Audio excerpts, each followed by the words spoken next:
Right, so I've set up everything already. You didn't need to really see all that sort of stuff. So I'm going to use my high steel scraper, which I use for wood turning. I've seen on other videos people using these saying it's good, it's okay with brass. If this doesn't work, then we will reconvert back to the carbide tool. This time, as you probably saw in the other video, we didn't support this very well, so I've got this nice and tight. We've actually made quite a bit of a divot, so hopefully that will hold. We're going to be drilling that end anyway, so the hole's fine. That gives me a center.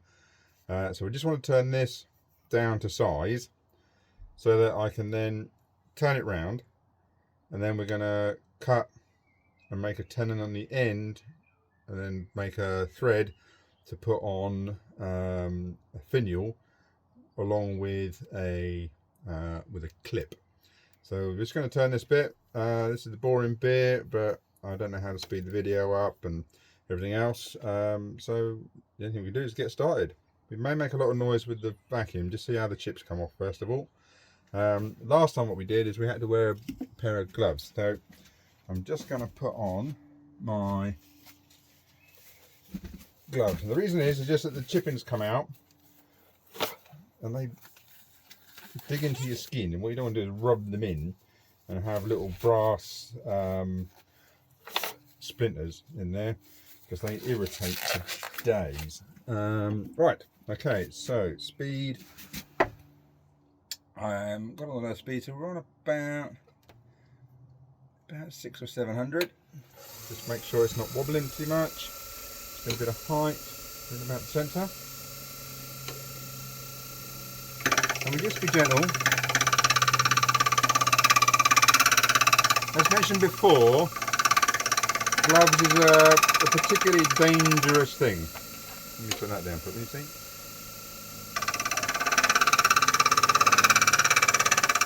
Just want to do it gentle, because this is only all glued together, so you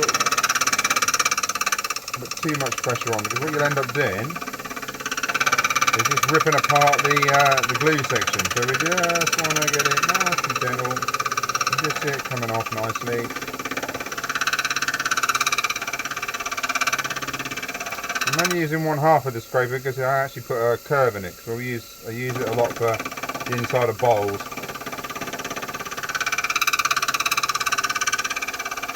And plates and bits and pieces, but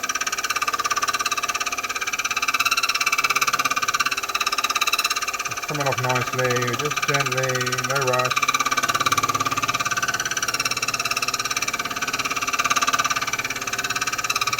If I can find a way, I may speed this bit of the video up.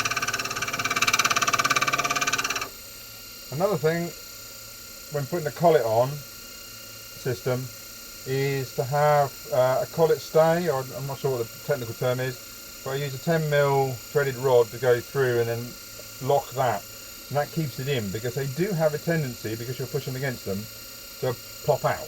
I have had them pop out before, thinking, no, that can't be true. So I've made a rod that screws in, and you'll get a collet system and look for the one with the thread in, because they're the ones that will hold it back and hold it within there. This is an M2 CR32 or ER32, one of the names. So let's just carry on, let that cool down a bit. One of the things to remember is that we've got a piece of ebonite in the middle, so ebonite has a habit when getting hot of having white patches. So the metal is going to be turning hot because we're cutting it. So we just need to look at that. I can feel that's already starting to go smooth. Obviously we've still got a lot of height. The reason you can hear the clipping is because it's uneven. So we're only catching part of it at any one time.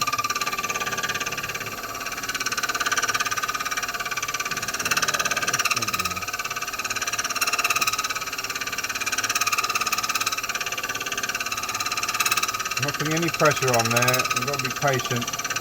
The other thing is when you're moving any tools for any woodworking or lathe, is other than when you're doing inside of bowls and doing this sort of thing, is to move your body rather than, because then you hold this in the position that you want, and then just gently rock the body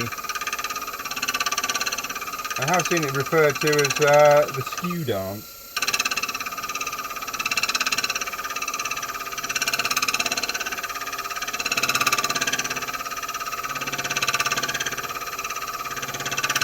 I'm not sure how much of the detail you can see on this.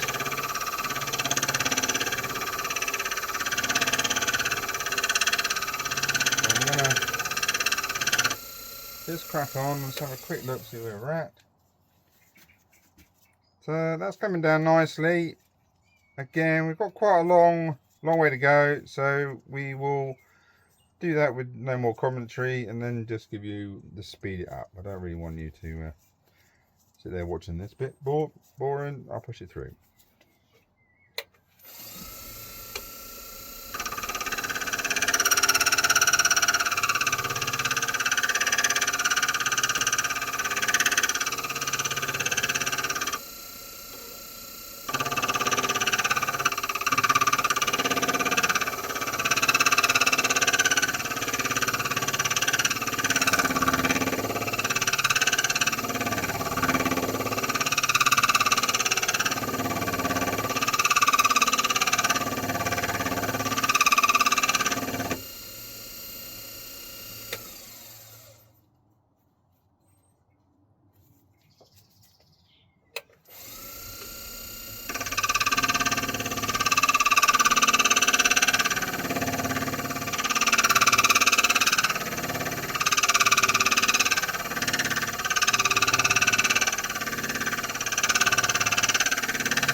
Right,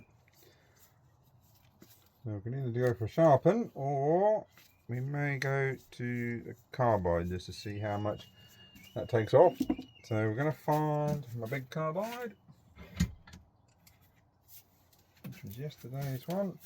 So we should be right. Let's just come down a little bit. I'm trying to get the carbide central to the axis. That's on, that's tight, that's tight. So we've got this turning now, so that's good.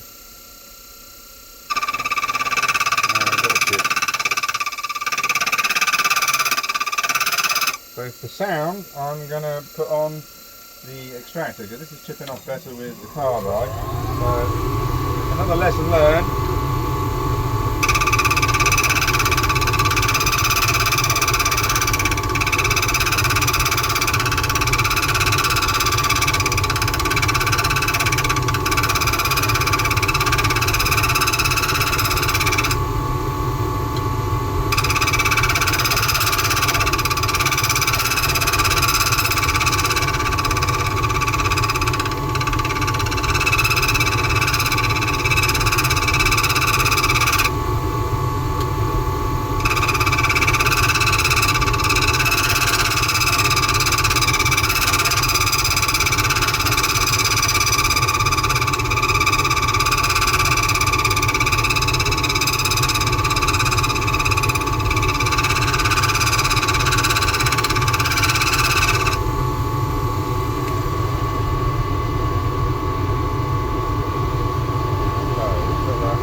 chattering.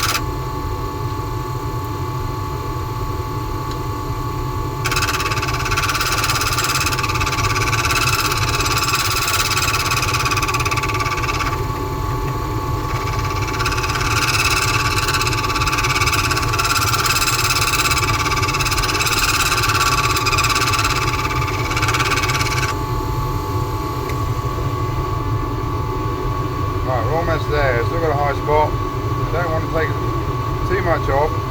I need enough material to be able to square that off and then drill my hole ready for the cap, which is M12, I think. Okay, so it's coming.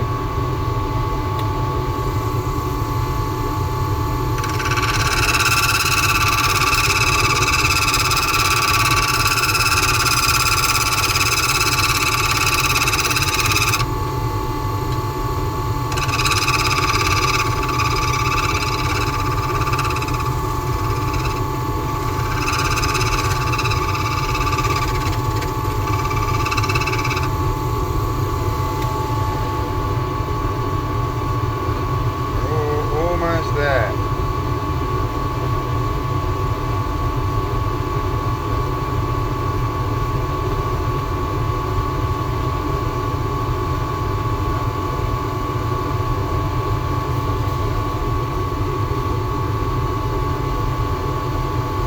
Right.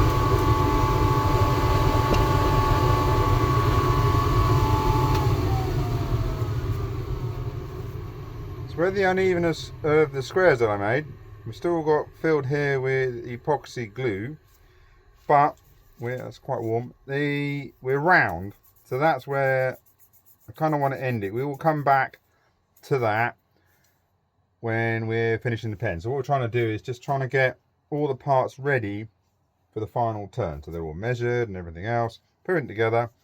Because once we've cut this, so what I'm going to do now is I'm going to measure what we need off camera. So I'm going to measure what we're going to measure. I'll come back in a second. 2 seconds.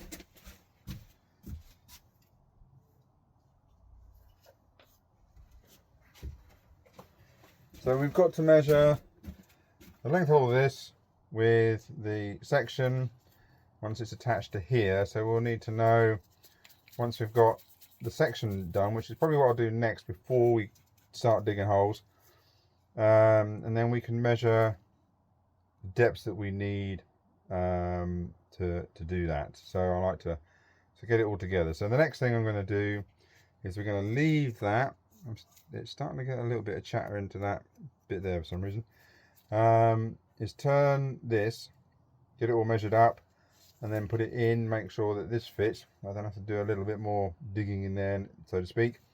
And then we can then work out what we want to do with that. Or if I don't turn that, what we can do is, but I want to decide how far that is before I cut that, before we put the finial on, and then I can decide this finial size here, what we're going to do. So this is going to be turned down probably about half. I only want a small finial at the end. Same on the other side. Try and get the same size and shape once it comes down. And then in this. Now, for the section we'll come back to, and I'll describe what I like to do with the section. But for now, that's where we're at with that. And then we will come back, sort everything else out. So I hope that, and again, hit subscribe, follow, all the other stuff, please. And then we will put some more videos up. Thank you very much. Speak to you soon.